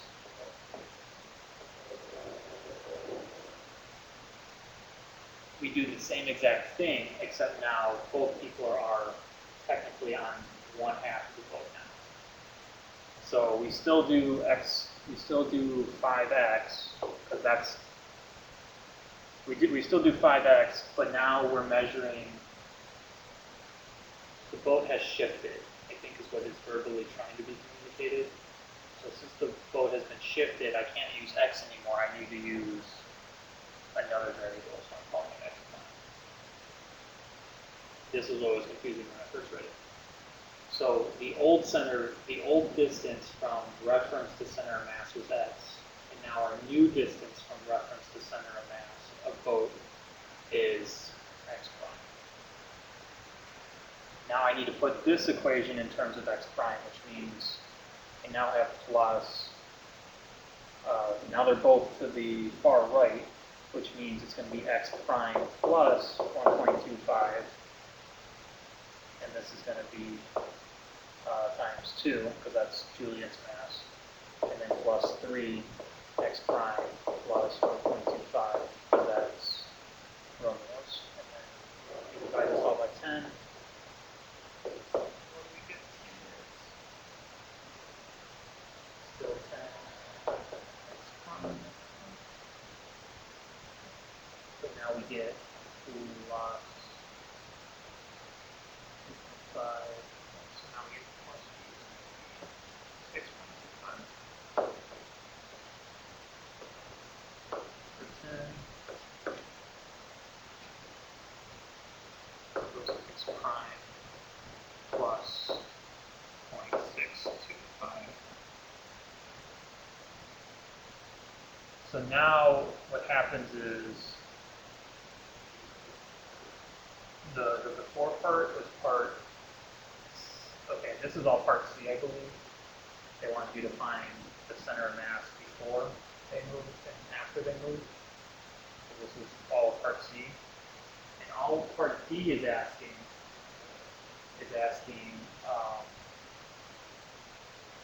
how far did the boat actually move? So if this is how far the boat moved, then we probably have to do something like x prime minus x. However, the center of mass of the system changed, but the center of mass of the boat didn't change. So these two are equal to each other. Well, the center of mass of the system changed because the distance changed. But the center of mass of the actual boat, which we calculated, did not change. That's why these two equal each other.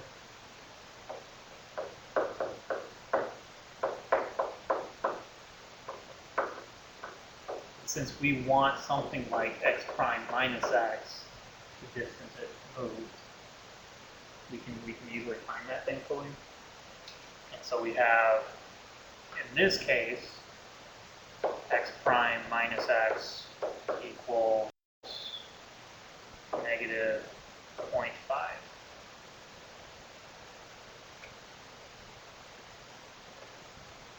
which means that the boat actually moved that instead of what I had originally drawn. So then, if we provide the final answer, or if we have to add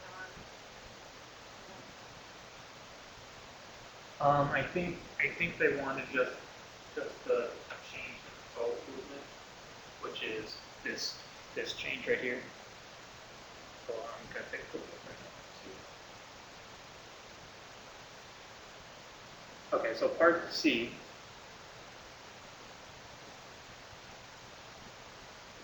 So it says write an expression for the center mass of the people plus boat system before Juliet moves is part C. So that was the other question.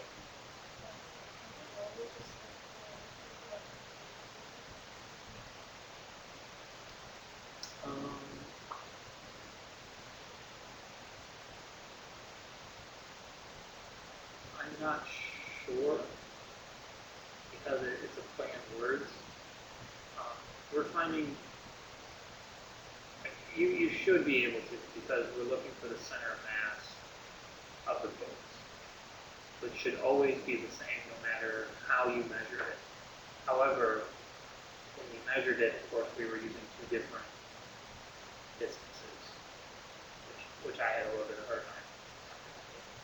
So that's why we just set up equal to each other. Because the play in words is that the center mass of the boat is still the same. Hence why we could set it equal to the middle each time I did the math calculations. However, because we're using a reference frame, this is the distance that's changing for each equation.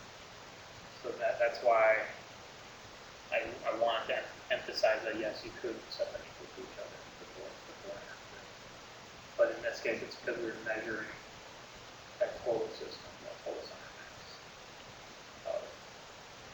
Not just the boat, but that total center mass of the boat plus the boat.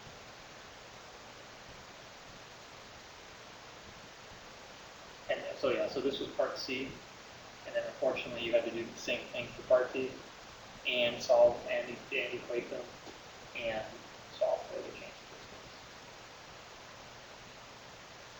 So you just saw this, and I'll just blitz through this part. I guess just emphasize those were the two assumptions that I had to make to understand the written solution of this problem. Was that the center mass of your people plus boat was the same for both before and after, which makes sense. But what didn't make sense is that we're measuring two different distances with respect to a reference.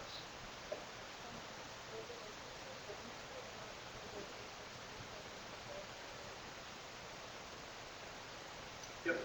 Which was taken care of with the first term. Yep. And then each person afterwards, or each object was put in reference with that.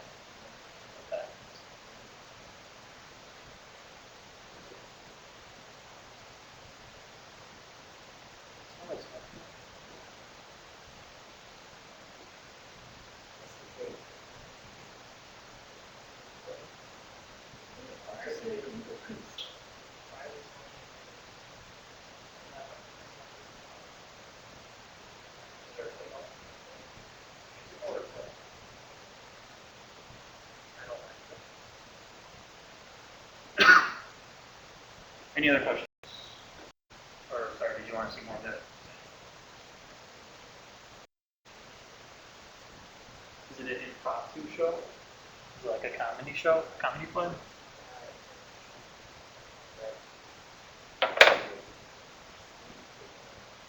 So they probably shouldn't be smoking.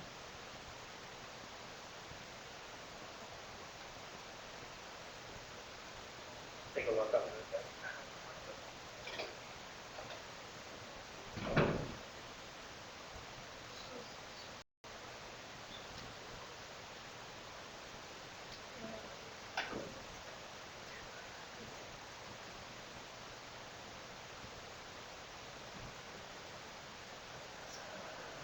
Yeah.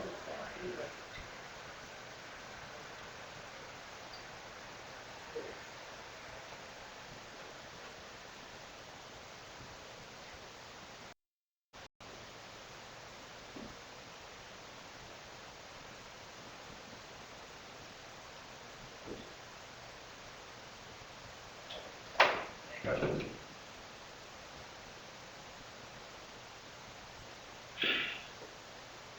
I think they were smoking outside, but they had to wear traffic. So somehow got into the hall.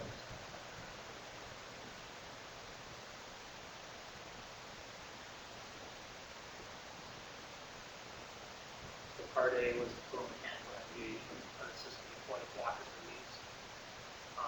It's moving down the ramp, so therefore it just has a potential energy H. However, you can specify H because you have an angle, you have big D, and if you specify the 0 point being the fully compressed situation, so that all the energy goes into all the energy of the spring, this technically was compressed by a distance small d. And therefore, the total length of the hypotenuse, when you multiply by the trig function, is going to be 3.1 plus small d, the small distance it compresses. So assuming no mechanical energy is lost in the collision, right expression for the total mechanical energy of the system when the block is fully compressed, the spring, assume it is compressed at this speed. So I think, as we were talking, it was just the energy initial was energy H, but H is really D plus 3.1 times the sine of 15, so there's your trig function. All that energy is going to be converted into the spring potential energy, which is simply 1/2 kx squared.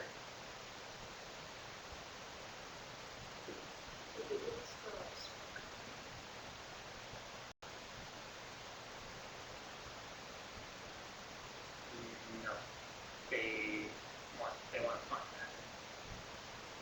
It looks like.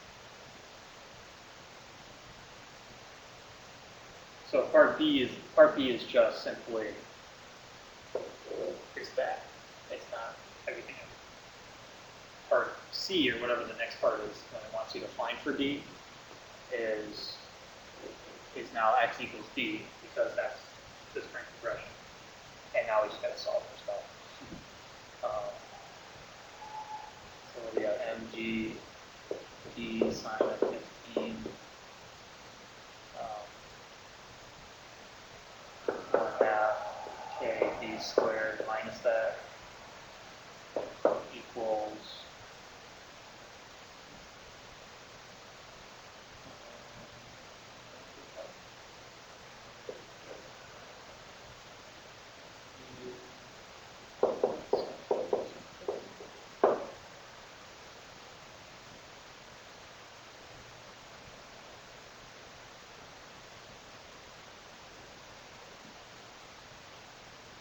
this could also be considered quadratic. So if I divide by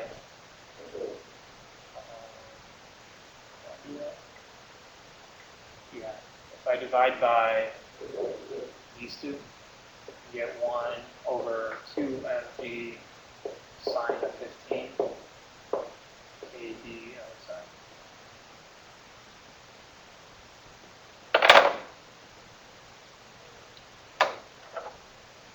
Okay, and then my variable is squared here for the quadratic.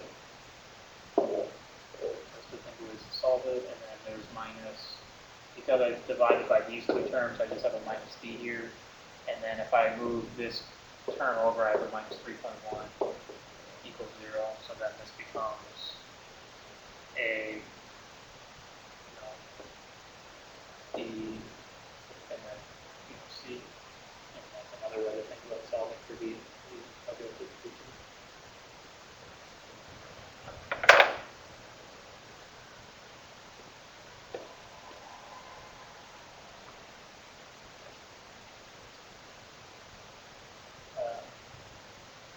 So remember, she briefly, she talked about it, so make sure you know what elastic and inelastic is, what are the rules and requirements.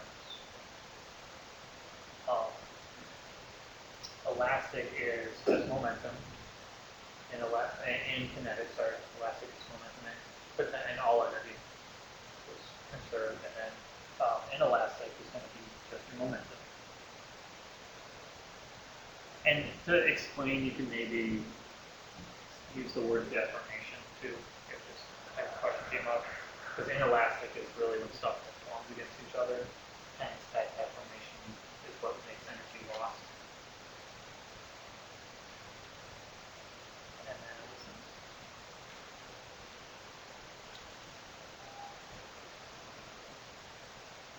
I don't know if you were taught what the three conditions are for conservative forces, but you can look this up pretty easily online. It has to deal with potential energies and stuff. So hence why friction is not a conservative force. Now, not only can we use the word dissipated, and that's kind of counter-conservative, right? But after something goes through a friction force, the potential energy is the same. That's the case.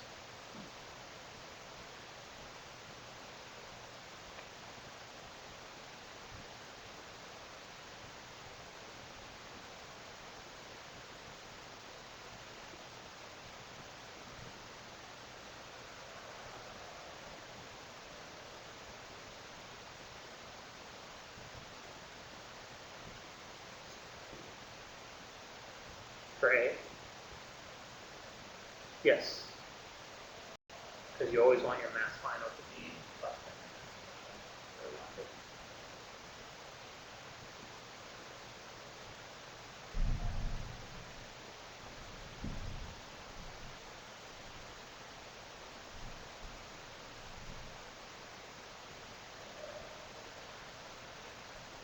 Part B is 4, because that's what I just mentioned.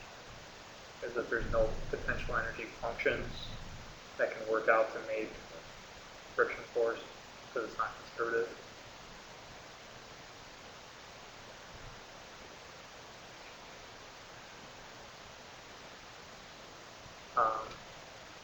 The first part 1 is work, not potential energy, it's work.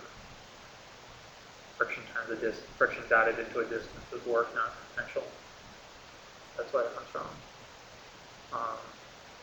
2 is just creating a negative sign, which just when you're dealing with work, that's just adding or subtracting energy out of the system, so there's no potential there either.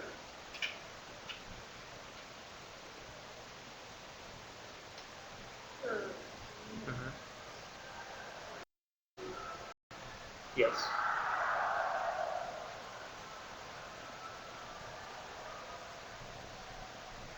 Part D is not part D. Letter D is maybe not so intuitive either, but it's actually 4. All the velocities when it hits are the same.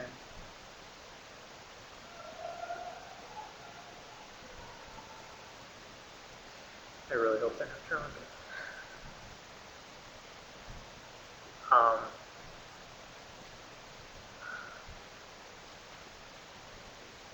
Do you want me to go over part D? Why that's true? Yeah.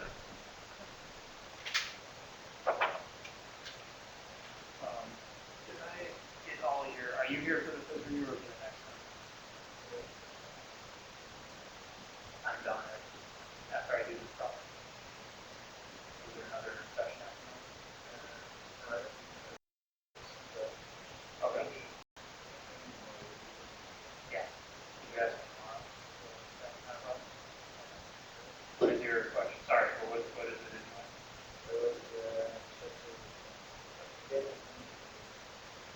Chapter 10.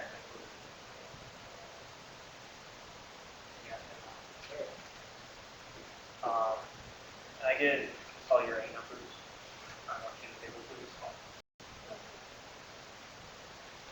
Just got to record that you came. Okay. So let me do that.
one, the one being shot down at 30-degree angle, the velocity in the y direction is going to be this with the trig function. V of x is going to be this with the cosine trig function. And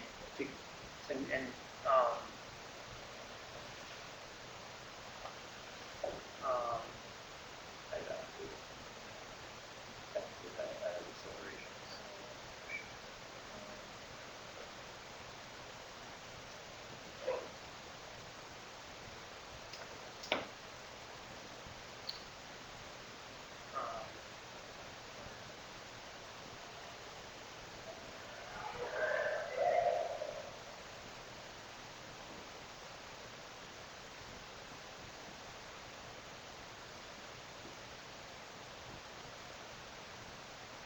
So number 2 has the final velocity of v in the x direction. 1 and 3 are actually the same principle because we don't care how far in the x direction it travels. All we care about is the final velocity when it hits. So the velocity situation that's occurring at a later distance is actually what's occurring here, because it's going to have, as it goes up here and it comes down, it's going to have the same velocity in the x direction. However, it's going to have the same velocity it shot off with, except now in the negative direction.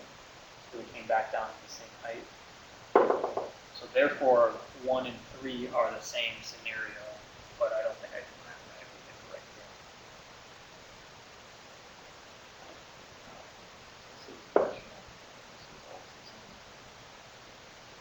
here. So, of your choices, you could only pick one or all of them.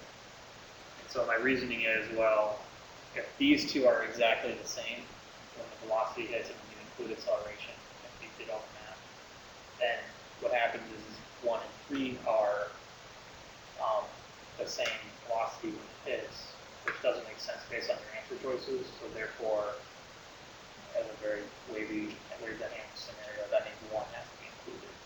But I suppose you could go through the math and say, you know, the velocity final in the y direction,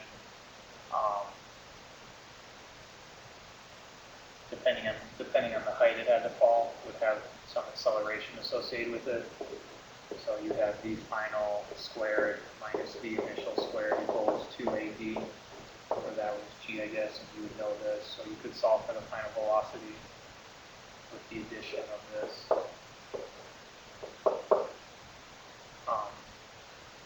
And therefore, 1 and 3 are going to have the same final velocity because they're going to have the same y velocity and the same x velocity. However, number 2, this is going to be its.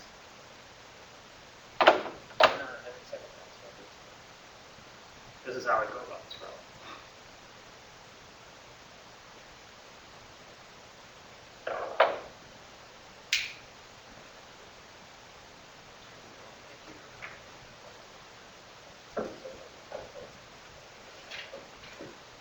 It's what, 2 squared?